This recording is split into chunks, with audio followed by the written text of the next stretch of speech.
Student welcome to my YouTube channel. आज आम देखा काठ गल्प विषय यहाँ लिखिं बसंत कुमार शतपथी। जन्म हो 1913 मसीह एवं देहत्याग करते 1994 मसीह। मयूरभंज जिला बारिपदा सहर अनति दूर पादनडा ग्राम 26 जून 1913 गाल्पिक बसंत कुमार शतपथी जन्म होता। केते मसीह 1913 मसीह। बहु संघर्ष भितर जीवन कटाई इंग्राजी साहित्य एमए पास करथिले। एमए पास पर बारिपदा राजा अधीन चाकरी करथिले। एमए पास कर सारिबा परे से बारिपदा राजा अधीन निकटरे से चाकरी करथिले। भंज प्रदीपर संपादना 1949 मसीह मयूरभंज ओडिशा सह मिसी जीवारु से इंग्राजी साहित्यर अध्यापक भाव कार्य कले। परे से भंज प्रदीपर संपादना 1949 मसीह मयूरभंज ओडिशा सह मिसी जीवारु से इंग्राजी साहित्यर अध्यापक भाव कार्य कले। फकीर मोहन कॉलेज अवसर नेबा फरे से किछि काल सरो कॉलेज अध्यक्ष भाव कार्य आरंभ करथिले। क्यों कॉलेज अध्यक्ष भाव कार्य आरंभ करथिले? सरो कॉलेज अध्यक्ष भाव से कार्य आरंभ करथिले। जड़े विशिष्ट कथाकार भाव से तांकर आंटी रोमांटिक गल्प संकलन पाई ओडिशा साहित्य एकेडमी पुरस्कार पाइथिले। मोस्ट इम्पोर्टेंट क्वेश्चन, क्यों गल्प संकलन पाई से ओडिशा साहित्य एकेडमी पुरस्कार पाइथिले? आंटी रोमांटिक गल्प संकलन पाई से। तांकर गल्प पुस्तक गुड़िक मध्य गोटाए आलू, गंगा और गांगी, आकाश फूल इत्यादि रही। मांस इत्यादि अनेक लेखा गुड़िक रही। से मध्य नाटक एकांकिका रचना करते। गल्प रचना सहित से एकांकिका नाटक मध्य रचना करुथिले। फकीर मोहन को साहित्य कृति उपरे तांकर आलोचना मध्य उच्चकोटीर। से फकीर मोहन को उपरे विशेष आलोचना करथिले, आलोचना पर्यालोचना करथिले। एही काठ गल्प आधुनिक मनीषर स्वार्थ और सठतार चित्र एवं समाजर निम्न वर्गर लोकंकर सरलता और स्वाभिमान स्वरूप प्रदर्शित करा जाई अछि। तो पाठटी आरंभ करिबा।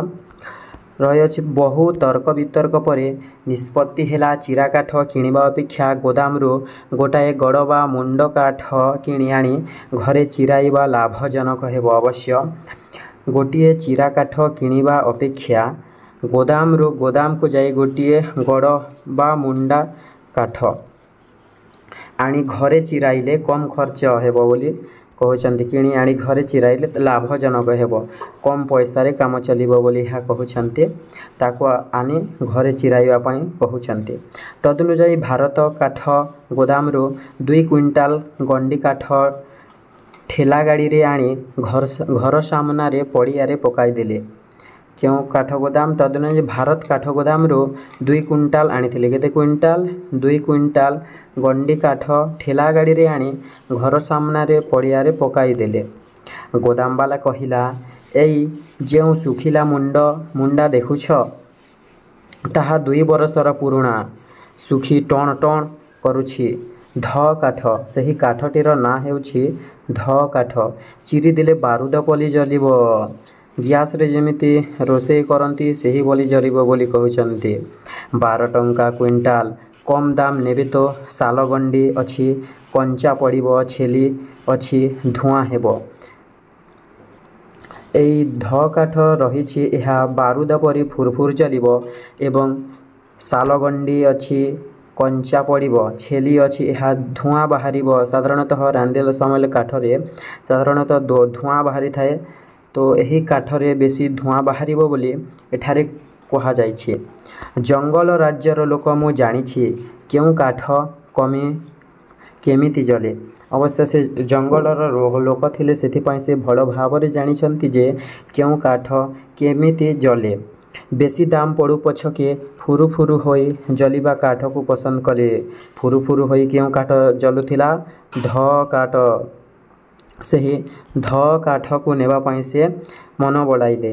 घर कोणरे अलंदो जमीब नाही कि धुआं रे पंखा गुड़िक कला हेब नाही। जो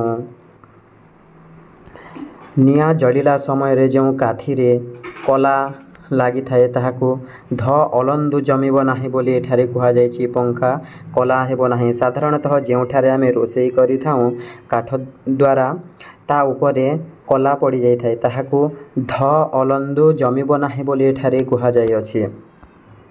କିନ୍ତୁ ଆଜକୁ ହପ୍ତାଏ ହେଲା କାଠ ଯେଉଁଠି ସେହିଟି ପଡ଼ିଛି। ଚିରା ହେବାର ନା ଗନ୍ଧ ନାହିଁ। କ'ଣ ହବ ଯୋଗୁଁ ସାନ୍ତାଳଙ୍କ ଦେଖା ଦର୍ଶନ ମିଳୁନାହିଁ।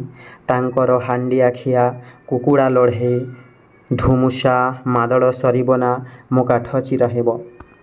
ଏଣେ ଘରେ ଫାଲିଏ ବୋଲି କାଠ ନାହିଁ। କାଠ କଟା ହେଲେ ଜଳାଯିବ। ଏଣେ ରୋଷେଇ କରିବା ପାଇଁ ତାଙ୍କ ଘରେ ଗୋଟିଏ ବି କାଠ ନଥିଲା। ସେ କାଠ କଟା ହେଲେ ଜଳାଯିବ ବୋଲି କହିଛନ୍ତି। ଆଜି ରବିବାର ବେଳ 9ଟା ହେଲାଣି। ପ୍ରଚଣ୍ଡ କଣିକଣି ଶୀତ ସାଙ୍ଗକୁ ହିମାଳ ପବନ। ଏହା ଶୀତ ଋତୁର କଥା। ବାରଣ୍ଡାରେ ଆରାମ ଚେୟାରଟି ପକାଇ ଖରାକୁ ପିଠି କରି ବସିଥାଏ। ଶୀତ ସମୟର ଦିନ ସେ ବାହାରେ ଖଟରେ ପକାଇ ସେ ବାହାରେ ବସିଛନ୍ତି।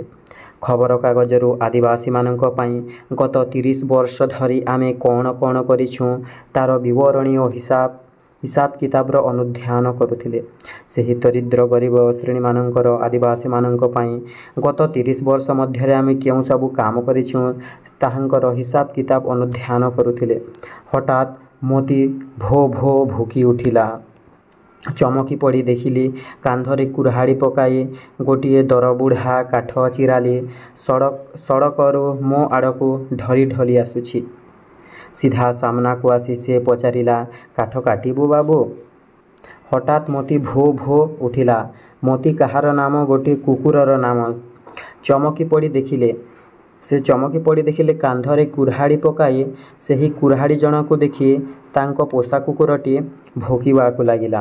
ସେହି ସମୟରେ ସେ ସିଧା ସାମନାକୁ ଆସି ସେ ପଚାରିଲେ, ସେଇ କାଠୁରିଆ ପଚାରିଲା, କାଠ କାଟିବୁ ବାବୁ?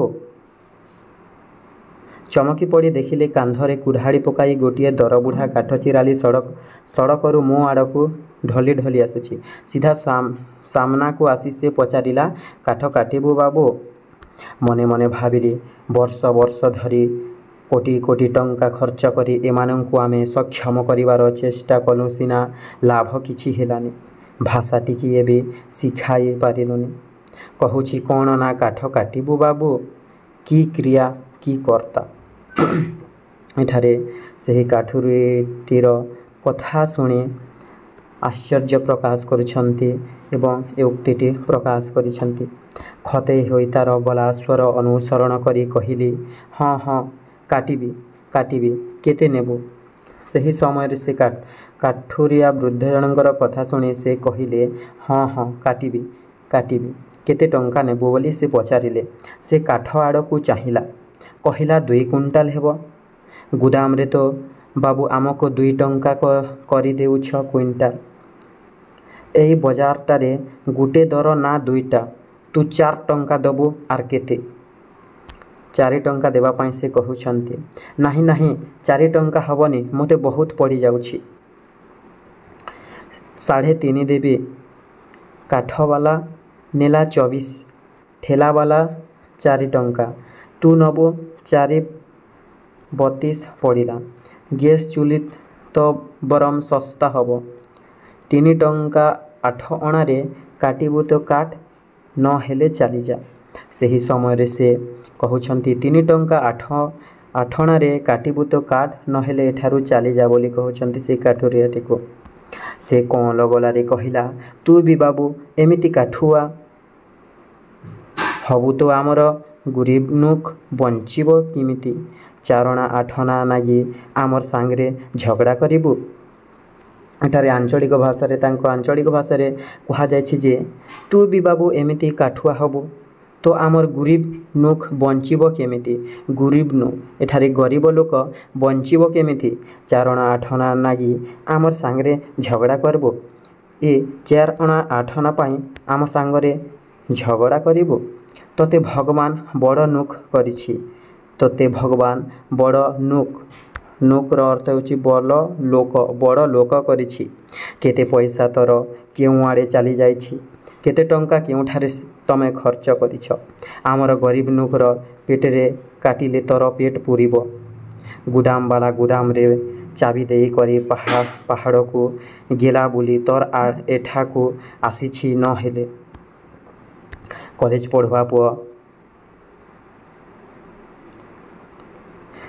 ପଢ଼ୁଆ ପୁଅ ଦରଜା ପାଖରେ ଛିଡ଼ା ହୋଇ ଶୁଣୁଥିଲା। ସେହି କଥୋପକଥନଟିକୁ କଲେଜ ପଢ଼ୁଆ ପୁଅ ଶୁଣୁଥିଲା। ହଠାତ୍ ତରଳି ଯାଇ କହି ପକାଇଲା, ହେଲା ଚୁପ୍ କର, ଆଉ 4 ଅଣା ନବୁ। ପୁଅ ଆଡ଼କୁ କଟମଟ ଚାହିଁ ଇଂରାଜୀରେ କହିଲେ, ପଇସା ତତେ ଶସ୍ତା ହୋଇଛି।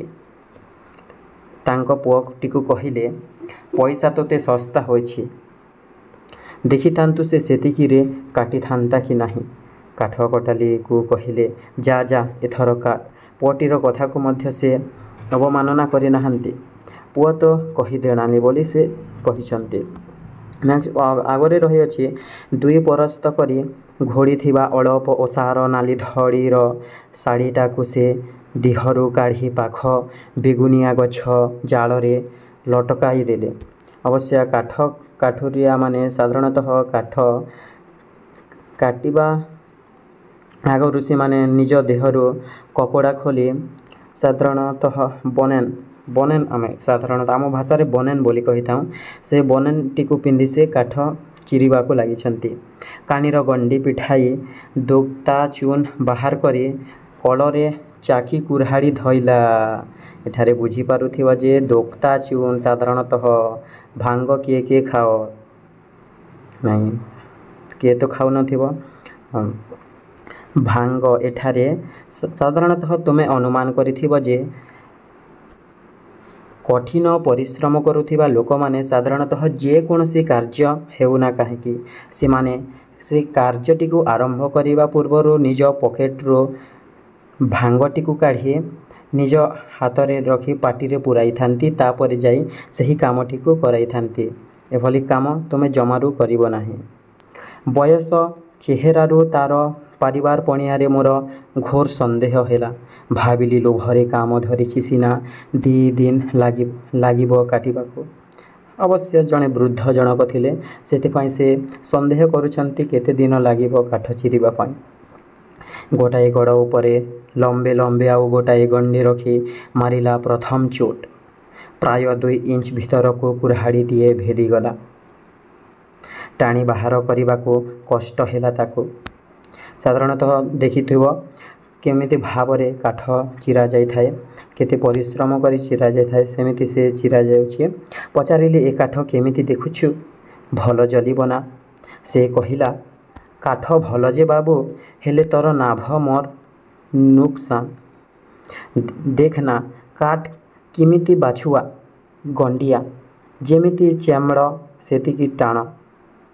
ଧ କାଠ ବାବୁ, କୁରାଢ଼ି ଭାଙ୍ଗିଯିବ। ସାଧାରଣତଃ ଲୁହା ଭଳି ଟାଣ କାଠ, ଧ କାଠ। ଏହା କୁରାଢ଼ି ଭାଙ୍ଗିଯିବ ବୋଲି କହିଛନ୍ତି। ଆମର ଗୁଦାମରେ ତ 2 ବରଷ ପଡ଼ିଥିଲା। କେହି ନେଲା ନାହିଁ। କେହି କାଟିତେ ଖୋଜି ନାହିଁ। ଭଲ ଜଳିବ। ହେଲେ ଯିଏ କାଟିବ ତା'ର ହାତ ଫୁଡ଼ା ହୋଇଯିବ, ଚମଡ଼ା ଛାଡ଼ିଯିବ ବୋଲି କହିଛନ୍ତି। ଯିଏ ରୋଷେଇ କରିବ ତ କିଛି ଧୂଆଁ ବାହାରିବ ନାହିଁ। କିନ୍ତୁ ଯିଏ ସେହି କାଠଟିକୁ ଚିରିବ ତା'ର ହାତର ଚମଡ଼ା ବାହାରିଯିବ ବୋଲି ସେ କହିଛନ୍ତି। ହାତରେ ସାଧାରଣତଃ ଦେଖିଥିବ ଫୋଡ଼ା ମଧ୍ୟ ପଡ଼ିଯାଇଥାଏ। ହାତରେ ଫୋଡ଼ା ପଡ଼ିଯାଏ। ଆଉ ପାହାରେ ଦେଲା। ଠିକ୍ ଜାଗାରେ ମାଡ଼ ବସିଲା। ପୁଣି ପାହାରେ। ଫାଳିଏ କାଠ ଖଣ୍ଡେ ଦୂରେ ଛିଟିକି ପଡ଼ିଲା ଘୂରି। ତୁମେମାନେ ତ ଲକ୍ଷ୍ୟ କରିଥିବ, କାଠ ଚିରିଲା ସମୟରେ ସାଧାରଣତଃ କାଠ ଯେଉଁ ଟାଙ୍ଗିଆ ରହିଥାଏ, ଟାଙ୍ଗିଆ ଚୋଟ ମାରିବା ଦ୍ୱାରା କାଠଟି ଅନେକ ଦୂରକୁ ଯାଇ ପଡ଼ିଥାଏ। ମୁହୂର୍ତ୍ତେ ଅପେକ୍ଷା ନ କରି କହିଲି, ଏତେ ବଡ଼ ଫାଲ୍ କରିବୁ ନାହିଁ। ଆମର ଚୁଲି ସାନ, ଆହୁରି ଛୋଟ ପତଳା କରିଦେ। ସେହି କାଠୁରିଆ ଜଣକୁ ଆଉ କହୁଛନ୍ତି ଯେ ଏତେ ବଡ଼ କାଠ କର ନାହିଁ। ଆମ ଚୁଲିଟା ସାନ ତ ଟିକେ ଛୋଟ କରି ଚିରିବା ପାଇଁ ସେ କହୁଛନ୍ତି କାଠୁରିଆଟିକୁ। ତାତ୍ସଲ୍ୟରେ ମୋ ଆଡ଼କୁ ଚାହିଁ ସେ କହିଲା, ଏ ବାବୁ, ତୁ ଚୁପ୍ କରି ବସିଥା ନା।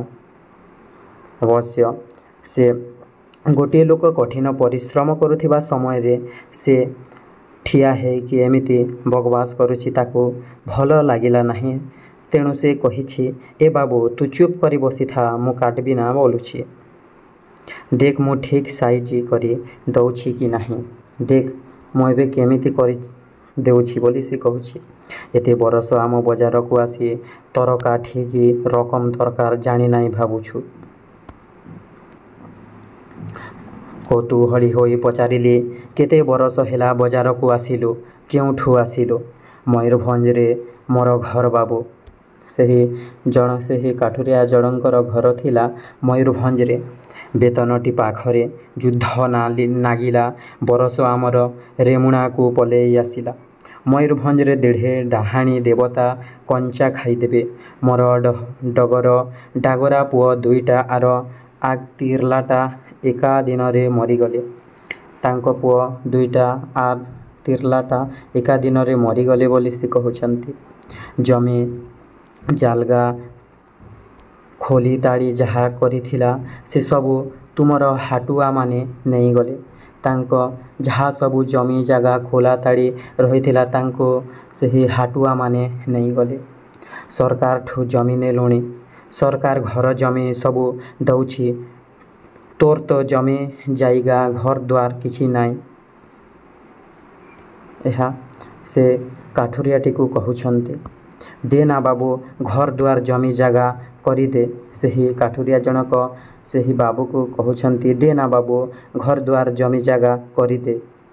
ଦେଖ କେଡ଼େ ଅଣ୍ଡିଆ ଦେଖେଇ ହେଉଛୁ। ଆମର ଯେତେ ନୁକରକର ଜମି ନାହିଁ ସମସ୍ତଙ୍କୁ ଦେଲେ ତୁମରମାନେ କି କରିବ, କାହିଁ ରହିବ? ସେହି କାଠୁରିଆ ଜଣକ କହିଛନ୍ତି, ଆମର ଯେତେ ଲୋକଙ୍କର ଘର ଅଛି ଆମ ସମସ୍ତଙ୍କୁ ଏମିତି ଦେଲେ ତୁମେମାନେ କେଉଁଠି ରହିବ ବୋଲି ସେ ପ୍ରଶ୍ନ କରୁଛନ୍ତି। ଛୁଆମାନଙ୍କୁ ପାଠ ପଢ଼ଉଛୁ। ସେମାନେ ଛୁଆମାନଙ୍କୁ ପାଠ ପଢ଼ଉଛୁ। ଏ ବାବୁ, ପାଠଶାଠ ତାକୁ ପଢ଼େଇଲେ ତୋର ସଡ଼ପ କାମ କରିବ କିଏ? ଜମି ଚଷିଦବ କିଏ? ଯଦି ଆମେ ଆମ ପିଲାଛୁଆକୁ ଯଦି ଆମେ ପାଠ ପଢ଼ାଇବୁ ତେବେ ତମ କାମମାନେ କିଏ କରିବ ବୋଲି ସେଠାରେ ପ୍ରଶ୍ନ କରିଛନ୍ତି। ପରିବାର କଲ୍ୟାଣ ବିଷୟରେ ପଚାରିଲୁ। ସେ କହିଲା, ତୁମମାନଙ୍କର ସିନା ବାବୁ ବେଶୀ ଛୁଆ। ଆମର ଜାତିରେ ଜଣକ ଗୋଟେ ନହେଲେ ଦୁଇଟା। ତୋର ତିରିଲା ଛୁଆ ପିଲା ତ କାମଦାମ କିଛି କରେନି। ସେଇ ନାଗି ତ ହଇରାଣ ହେଉଛୁ, କଟେଇ ହେଉଛୁ ବୋଲି ସେ କହୁଛନ୍ତି। ଏଥର ସେ ମୋତେ ପଚାରିଲା, ହେ ବାବୁ, ଆମର ମୟୂରଭଞ୍ଜର ମହାରାଜା ଗେଲାଠୁ ଆର ତ ରଜା ନାହିଁ। ଖାଲି ମନ୍ତ୍ରୀ ଆସୁଛନ୍ ଯାଉଛନ୍ ନାହିଁ। ଭାବିଲି ଏକ ବାଗିଆ ମୂର୍ଖକୁ ହିତକଥା ପଚାରି ବା ଶୁଣାଇ କିଛି ଲାଭ ନାହିଁ। ବରଂ ମୋ କାମ ଧିମେଇ ଯାଉଛି। ତେରୁ ତା କାଠକଟା ଚାତୁରୀ ଦେଖେଇବାକୁ ଲାଗିଲେ। ଏ କାଠୁରିଆ ସହିତ ମୁଁ ଆଉ ବେଶୀ କଥା ହେବିନି। ସେ କଥାରେ ମାତି ଯାଉଛି ଏବଂ କାଠଚିରା ତା କମ୍ ହେଇଯାଉଛି ବୋଲି ସେ କହୁଛନ୍ତି। ପୋଖତ ସମାଲୋଚକ ଯେମିତି ଡେଇଁ ପଡ଼ି ଆଧୁନିକ କ୍ଳିଷ୍ଟ ଅବୋଧ କବିତାକୁ ତନ୍ନ ତନ୍ନ ବିଶ୍ଳେଷଣ କରି ଅନ୍ତର୍ନିହିତ ସାରସ୍ୱତ ପ୍ରକଟ କରନ୍ତି, ଏ କାଠୁରିଆ ବି ସେମିତି ଅତୀବ ଆଗ୍ରହରେ ଗ୍ରନ୍ଥିଳ ଶିରାଳ କାଠକୁ ଛିନ୍ନ ଛିନ୍ନ କରି ମଞ୍ଜ ବାହାର କରି ଦେଉଛି। ଭଗବାନ ତାର ଶିରା ପ୍ରଶିରା ରକ୍ତ ମାଂସକୁ ଏମିତି ନୈସର୍ଗିକ ଶକ୍ତି ଦେଇ ଗଢ଼ିଛନ୍ତି ଯେମିତି ଜୀବନ ସାରା ଏହି ବୃକ୍ଷ ରାକ୍ଷସଗୁଡ଼ିକୁ ସେ ଖଣ୍ଡ ଖଣ୍ଡ କରି କାଟି ଆନନ୍ଦ ପାଉଥିବ। ଏଠାରେ ପୋଖତ ସମାଲୋଚକ ଯେମିତି ଡେଇଁ ପଡ଼ି ଆଧୁନିକ କ୍ଳିଷ୍ଟ ଅବୋଧ କବିତାକୁ ତନ୍ନ ତନ୍ନ ବିଶ୍ଳେଷଣ କରି ଦେଉଛି। ସେହି କାଠଟିକୁ ଯେଭଳି ଭାବରେ ସେ ଚିରୁଛି, ସେ କାଠ ପୁରା ଛୋଟ ଛୋଟ କରି ଦେଉଛି ସବୁ କାଠଟିକୁ। ସେହି କାଠୁରିଆ ଜଣଙ୍କୁ ଭଗବାନ ଏପରି ଶକ୍ତି ଦେଇଛନ୍ତି ସେ କାଠଟିକୁ ସବୁ ଖଣ୍ଡ ଖଣ୍ଡ କରି ଦେଉଛି ଏବଂ ଏଭଳି ପ୍ରତ୍ୟେକ ଦିନ ସେ ଗଛମାନଙ୍କୁ କାଟି କାଟି ଖଣ୍ଡ ଖଣ୍ଡ କରି ଆନନ୍ଦ ପାଉଥିବ ବୋଲି ଏଠାରେ କୁହାଯାଇଛି। ଦେଖୁ ଦେଖୁ ସେ ଘଣ୍ଟାଏ ଦେଢ଼ ଘଣ୍ଟା ଭିତରେ ଅଧା ଅଧି କାଠ ଚିରି ଦେଲା। ଦେଖୁ ଦେଖୁ ଘଣ୍ଟା ଅଧା ଘଣ୍ଟା ଭିତରେ ସେ ଅଧା କାଠ ଚିରିଦେଲା। ଗତ ଥର ତାରି ରାତିର ଲୋକଟା କାଠ ସବୁ ମୋଟା ଲମ୍ବା ଲମ୍ବା କରି ଚିରିଥିଲା। ମାସେ ଜାଗାରେ 28 ଦିନ ଗଲା। ମାସେ ଜାଗାରେ 28 ଦିନ ସେ ନେଇଥିଲା। ଏଥର କାମ ଆଦାୟ କରିବା ପାଇଁ ନିଜେ ମୁଁ ଜଗି ବସିଛି। ଯିବ କୁଆଡ଼େ? ତା ପାଖକୁ ଯାଇ କେତୁଟା ଫାଲ ଅଲଗା କରି ଦେଇ କହିଲି, ଏଗୁଡ଼ାକ ପତଳା କରିଦେବୁ ଯଦି ସେଗୁଡ଼ାକ ଛୋଟ ଛୋଟ ଥିଲା। ଲୋକଟା କ୍ରମେ କ୍ରମେ ଥକି ହାଲିଆ ହୋଇଗଲାଣି ବୋଲି ମୋର ଭୟ ହେଲା। ପ୍ରତିଥର ଚୋଟ ସାଙ୍ଗକୁ ତା ପାଟିରୁ ଏଁ ଏଁ ଶବ୍ଦ ବାହାରୁଥାଏ। କି ଦୁଃଖର କଥା, ଏଠାରେ କୁହାଯାଇଛି ଯେ ସାଧାରଣତଃ ଜଣେ କାଠୁରିଆ କାଠ କାଟିବା ସମୟରେ ଏଁ ଏଁ ଶବ୍ଦ ବ୍ୟବହାର କରିଥାଏ। ଏହା ଥକିଯାଇ ହାଲିଆ ହୋଇଯାଇଥାଏ ଏବଂ ତା ପାଟିରୁ ଏଁ ଏଁ ଶବ୍ଦ ଶୁଣାଯାଇଥାଏ। କୌତୂହଳବଶତଃ ତା ହାତରୁ କୁରାଢ଼ୀଟିଏ ନେଇ ଉଠାଇଲି। ବାଃ, କେଡ଼େ ଭାରୀ! ଥରେ କାଠ ଖଣ୍ଡିରେ ଚୋଟେ ପକାଇଲି। ଲକ୍ଷ୍ୟସ୍ଥଳରେ 8 ଅଙ୍ଗୁଳିରେ ଠିକିଲି ପଡ଼ିଲା କୁରାଢ଼ୀଟା। ପଚାରିଲି, କେତେ ଓଜନ ଅଛି? ସାଧାରଣତଃ ଗୋଟିଏ ଟାଙ୍ଗିଆ 5 କେଜି ଓଜନ ପର୍ଯ୍ୟନ୍ତ ରହିଥାଏ। 5 କେଜି ଓଜନ ପର୍ଯ୍ୟନ୍ତ ରହିଥାଏ। ସେହି ଟାଙ୍ଗିଆଟିକୁ ଉଠାଇ ପଚାରୁଛନ୍ତି ଯେ କେତେ ଓଜନ ଅଛି? ଢିମା ପତର ଗୋଟାରେ କୁରାଢ଼ୀ ମୁନ ବଚାଉ ବଚାଉ ସେ କହିଲା, 2 କିଲ ଲୁହାରେ କରିଛି ବାବୁ। ଗୁଦାମର 2 କିଲ ଆର୍ ଅଧେ। ପଚାରିଲି, 12 ବାଜିବ, ଆଜି ସାରିପାରିବୁ ତ? ତୁ ତ ବାବୁ ଖାଲି ବକର ବକର ହେଉଛୁ। ତୋର କାମ ତୁ କର। ତୋର କାଠ କେତେ ଟାଣ ଦେଖିଲୁ ଯେ? ସେହି କାଠୁରିଆ କାଠ ଚିରିବା ସମୟରେ ବାରମ୍ବାର ତାକୁ ପ୍ରଶ୍ନ କରାଯାଉଛି ଯେ ଆଉ କେତେ ସମୟ ଲାଗିବ। ସେହି ସମୟରେ ସେ କହୁଛନ୍ତି ଯେ ତୁ ତୋର କାମ କର, ମୁଁ ମୋର କାମ କରୁଛି ବୋଲି ଏଭଳି କହିଛନ୍ତି। ଦେଖିଲି ତାର ପେଟ ପିଠି ଏକାଠି ଲାଗିଯାଇଛି। ଅବଶ୍ୟ ତାକୁ ଭୋକ ମଧ୍ୟ ଏଠାରେ ଲାଗୁଛି। ମୋ ପେଟରେ ଯେତେ ଚର୍ବି ତାର 100 ଭାଗରୁ ଭାଗେ ଭଲ ତାର ଥାନ୍ତା। ଭୁଲରେ ପାଟିରୁ ବାହାରି ପଡ଼ିଲା, ସକାଳୁ କି ଖାଇକରି ଆସିଛୁ? ସେହି କାଠଚିରାଲିକୁ ପ୍ରଶ୍ନ କରୁଛନ୍ତି ଯେ ସକାଳେ କ'ଣ କିଛି ଖାଇକି ଆସିଛୁ? ଗରିବ ଲୋକର ଘରେ କି ଅଛି ଯେ ସକାଳୁ ଉଠି ବସି କରି ଖାଇବ? ଖାଲି ତୋରାଣି କଂସାଏ ପିଇ କରି ଆସିଛି। ତଲା ଆଉ ଛୁଆ 2ଟା ପଖାଲ ମୁଠାଏ ଖାଇ କରି ସଡ଼କ କାମକୁ ଗଲା। ଏଠାରେ ସେହି କାଠଚିରାଲି ଜଣକ କହୁଛନ୍ତି, ଆମେ ତ ଗରିବ ଲୋକ ବାବୁ, ଆମେ କେଉଁଠୁ ଭାତ ମୁଠାଏ ପାଇବୁ? ସକାଳେ ଯାହା ଥିଲା ତୋରାଣି କଂସାଏଟିଏ ପିଇ ଆସିଅଛି। ଛୁଆ 2ଟା ପଖାଲ ଭାତ ଟିକେ ଖାଇ ସଡ଼କ କାମକୁ ଯାଇଛନ୍ତି। ଏଭଳି ସେ ତାଙ୍କୁ କହୁଛନ୍ତି। ରୋଷାଇ ଘର ଆଡ଼ୁ ଆସୁଥିବା ମହକ ଶୁଙ୍ଘି ମୁଢ଼ି ଆଉ କଷା ମାଉଁସ ଖାଇବି ବୋଲି ଘର ଭିତରକୁ ଗଲି। ଚାକର ପିଲା ଚୈତନ୍ୟ କହିଲା, ବାପା, ତାକୁ ରୁଟି 2ଟା ଦେବା ବୋଲିଛି। ରୋଷାଇ ଘର ଆଡ଼ୁ ଆସୁଥିବା ମହକ ଶୁଙ୍ଘି ମୁଢ଼ି ଆଉ କଷା ମାଉଁସ ଖାଇ ବୋଲି ସେ ଭିତରକୁ ଚାଲିଗଲେ। ସେହି ସମୟରେ ଚାକର ପିଲା ଚୈତନ୍ୟ, ତାଙ୍କ ଘରର ଚାକର ଚୈତନ୍ୟ ତାଙ୍କୁ କହିଛି, ବାପା, ରୁଟି 2ଟା ବୋଲିଛି, ତାକୁ ଦେଇଦେବା। ସେହି କାଠଚିରାଲିକୁ ଦେବା ବୋଲି ଏଠାରେ ସେହି ଚୈତନ୍ୟ କହୁଛି। କୁକୁରକୁ ଦେଲୁନି, ଏତେ ରୁଟି କରୁଛୁ କାହିଁକି? ରୁଟି 2 ଖଣ୍ଡର ଦାମ 4 ଅଣା। ସେଇ 4 ଅଣା ଛାଡ଼ୁ ନାହିଁ ପରା। ଯେଉଁ ରୁଟିକୁ ପ୍ରତ୍ୟେକ ଦିନ ସେ କୁକୁରଟିକୁ ଦିଆଯାଏ, ସେ ରୁଟି କୁକୁରକୁ ଆଜି ନ ଦେଇ ଏତେ ରୁଟି କରୁଛୁ କାହିଁକି? ରୁଟି 2 ଖଣ୍ଡ ଦାମ 4 ଅଣା ଏଠାରେ ବୋଲି କୁହାଯାଇଛି।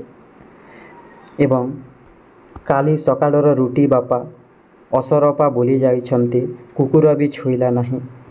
ବାହାରକୁ ଆସି ମୁଢ଼ି କଷା ମାଉଁସ ପାଟିରେ ପକାଇ ସରଅଧାରେ ପଚାରିଲି, ରୁଟି ଖାଇବୁ କିରେ? ଦବୁ ତ ଦେ ବାବୁ, ତୋର ଛୁଆ ପିଲାର ପେଟରୁ ବୋଲୁଛି ଯଦି। ଗରିବ ଲୋକର ହୃଦୟରେ କିଭଳି, ତାଙ୍କ ମନ କିଭଳି ରହିଥାଏ ଏଠାରେ ଜଣାପଡ଼ୁଛି ଯେ ଯେଉଁ ରୁଟିକୁ କୁକୁର ମଧ୍ୟ ଛୁଇଁଲା ନାହିଁ, ସେହି ରୁଟିକୁ ଏଠାରେ ସେହି କାଠର ଚିରାଲିକୁ ଦିଆଯାଉଛି। ସେହି ସମୟରେ ସେହି କାଠ ଚିରାଲିଟି ପ୍ରଶ୍ନ କହୁଛନ୍ତି ସେହି କାଠର ଚିରାଲିଟି କହୁଛନ୍ତି ଯେ ଦେବୁ ତ ଦେ ବାବୁ, ଯଦି ତୋ ପିଲାଛୁଆ ଖାଉନାହାନ୍ତି ଏଭଳି ସେ କହିଛନ୍ତି। ଅବଶ୍ୟ ତାଙ୍କୁ ମଧ୍ୟ ଭୋକ ହେଲାଣି। ରୁଟି ଓ ଆଲୁମିନିୟମ ପାଇଖାନା ଲୋଟାରେ ପାଣି ଚୈତନ୍ୟ ଥୋଇଦେଲା। ରୁଟି ଆଲୁମିନିୟମ ପାଇଖାନା ଲୋଟାରେ। ଆଗକାଳରେ ସାଧାରଣତଃ ଝାଡ଼ା ଯିବା ପାଇଁ ଗୋଟିଏ ଲୋଟା ପାତ୍ର ବ୍ୟବହାର କରାଯାଉଥିଲା। ତାହାକୁ ପାଇଖାନା ଲୋଟା ବୋଲି ଏଠାରେ କହିଛନ୍ତି। ଚୈତନ୍ୟ ଥୋଇ ଦେଇଗଲା। ପାମ୍ପଡ଼ ଚୋବାଇଲା ପରି ରୁଟି ଦୁଇଟା କଡ଼ କଡ଼ ଚୋବାଇ ଢକ୍ ଢକ୍ କରି ପାଣି ଲୋଟାକ ପିଇଗଲା। ଅବଶ୍ୟ କାଲିର ରୁଟି ଟିକିଏ ଶୁଖିଯାଇ ସେ ଅସରପା ଗୁଡ଼ିକ ସେ ଉପରେ ପଡ଼ିଥିଲା। ତାକୁ ସେ ଚୋବାଇ ଚୋବାଇ ଢକ୍ ଢକ୍ କରି ପାଣି ଲୋଟାଏ ପିଇଦେଲା। ଲୋଟାକୁ ପାଉଁଶ ମାଜି ସଫା କରିଦେଲା ଏବଂ ପୁଣି ଚୂନ ଦୋକତା ପାଟିରୁ ପକାଇ ଶେଷ ପ୍ରସ୍ତ କାମ ଧଇଲା। ସେ ସେହି ଲୋଟାରେ ପାଣି ପିଇଥିବାରୁ ସେହି ଲୋଟାକୁ ଭଲ ଭାବରେ ସଫା କରିଦେଇଛି ଏବଂ ସେଠାରେ ରଖିଦେଇ ପୁଣି ଚୂନ ଦୋକାତ, ପୁଣି ତା ପକେଟରୁ ଟିକିଏ ଚୂନ ଦୋକାତ ଭାଙ୍ଗ ବାହାର କରି ତା ପାଟିରେ ପକାଇଛି। ପୁଣି ତା କାମ ସେ ଆରମ୍ଭ କରିଛି। କହିଲ ଦେଖ, ମୁଁ ତ ଭାତ ଖାଇବାକୁ ଯାଉଛି। କାଠ ସବୁ ଘର ଭିତରକୁ ବୋହିଦେବୁ। ଯଦି କାଠ ବୋହିବା କାମ ତା'ର ନୁହେଁ ମୋର। ସେ କିନ୍ତୁ ତଦଣ୍ଡେ କହିଲା, ଏ ବାବୁ, ମୁଁ କାଟିବି, ତୁ ବୋହିବୁ। କୁକୁରଟା ବାନ୍ଧିଦେ। କାଠ ଘରଟା ଦେଖା। ଚୈତନ୍ୟ କୁକୁର ବାନ୍ଧି କାଠ ଘର ଦେଖାଇଦେଲା। ସେହି କାଠଟିକୁ ଚିରି ସାରିବା ପରେ ସେହି କାଠ ଚିରାଲିଟିକୁ କହୁଛନ୍ତି କାଠଟିକୁ ଭିତରକୁ ନେବା ପାଇଁ କହିଲେ। ଗାଧୋଇ ଫାଧୋଇ ରବିବାରିଆ ଗରିଷ୍ଠ ଭୋଜନ ପରେ ସିଗାରେଟ୍ ଲଗାଇ ଅଗଣାକୁ ଯାଇ ଦେଖିଲି କାଠ ସବୁ ବଢ଼ିଆ ସଜା ହୋଇ ସାଇତି ହୋଇଛି।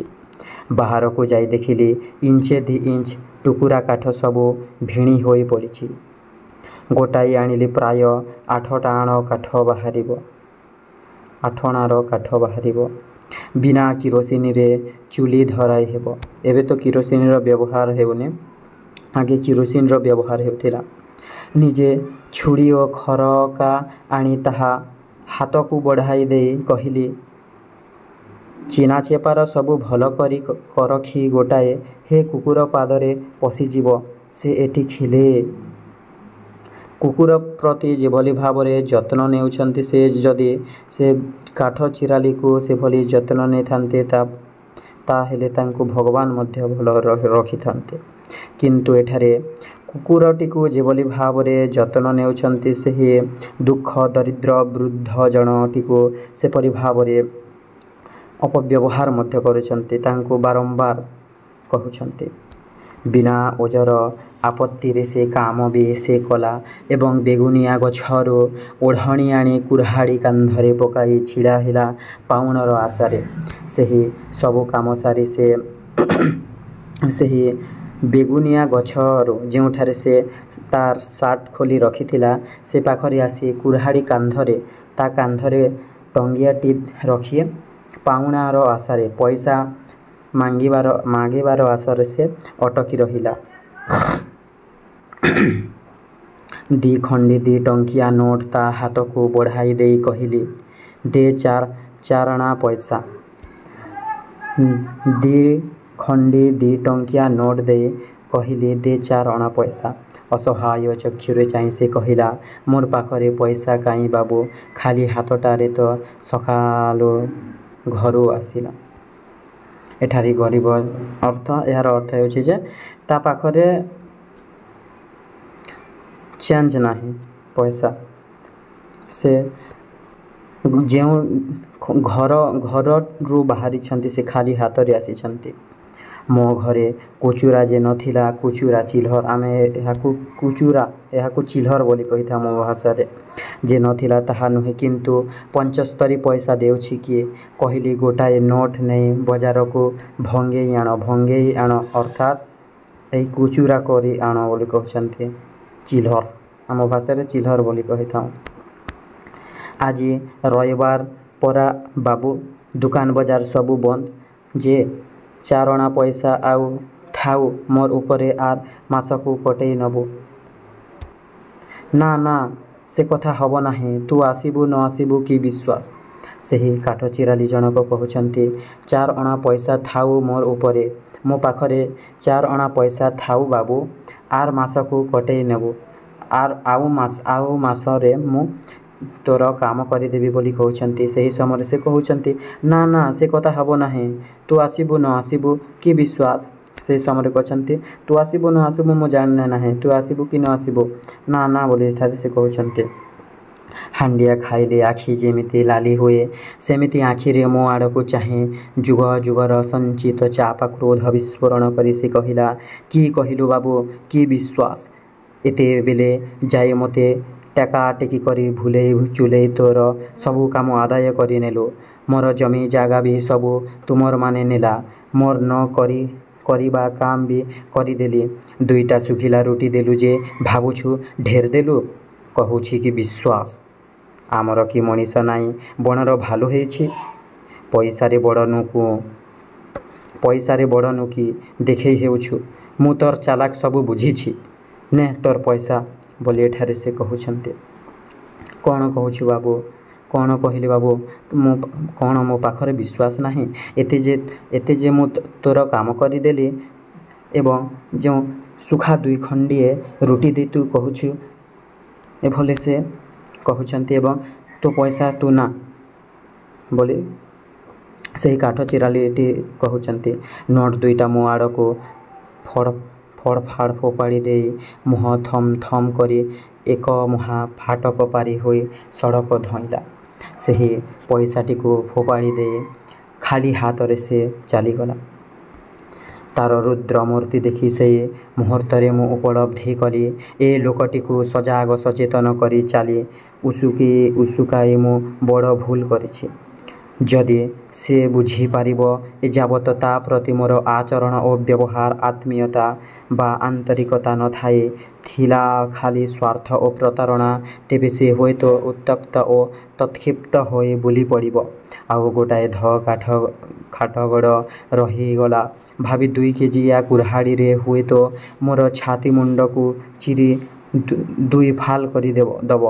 ଏ ଭୟାବହ ପରିଣତିରେ କଳ୍ପନାରେ ଆତଙ୍କିତ ହୋଇ ତତ୍କ୍ଷଣାତ୍ ଚୈତନ୍ୟ ହାତରେ ନୋଟ୍ 2ଟା ତାକୁ ଦେବା ପାଇଁ ପଠାଇ ଦେଲି ଏବଂ ଘର ଭିତରକୁ ତରବର ପଶି ଆସି କରି କବାଟ ବନ୍ଦ କରିଦେଲି। ସର୍ବାଙ୍ଗ ଝାଳରେ ବୁଡ଼ି ଯାଉଥିଲା। ସେହି ସମୟରେ ସେହି କାଠ ଚିରାଲିଟି ଯିବା ସମୟରେ ସେଠାରେ ରହି ଭାବୁଛନ୍ତି ଯେ ଏହି କାଠ ଚିରାଲିଟି ମୋ ଉପରେ ଅଧିକ ବିରକ୍ତ ପ୍ରକାଶ କରୁଛି କେଜାଣି କେଉଁଠି ଦେଖିଲେ ତା କାଠ କୁରାଢ଼ୀରେ ମୋତେ ମାରିଦେବ ଏହା ଭୟ ପ୍ରକାଶ କରି ସେ ତାର ଚାକର ଚୈତନ୍ୟ ହାତରେ ପଇସା ପଠାଇ ଯାଇଛନ୍ତି ଏବଂ ତାଙ୍କ ଦେହରୁ ଝାଳ ଗମ ଗମ ବାହାରି ସେହି